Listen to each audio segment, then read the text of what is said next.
हाँ दोस्तों, मैं बोधीराम खन्ना है। आप लोग देखिए कि हमारे उमेश केसरवानी जो पालिश मारी थी आज ख़त्म हो चुके हैं। उनके घर पे हम लोग हैं।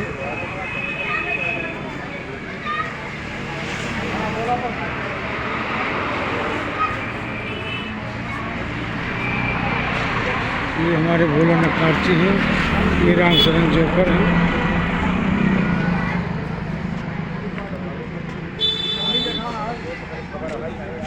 ये हमारे मकबूल भाई सामने हैं।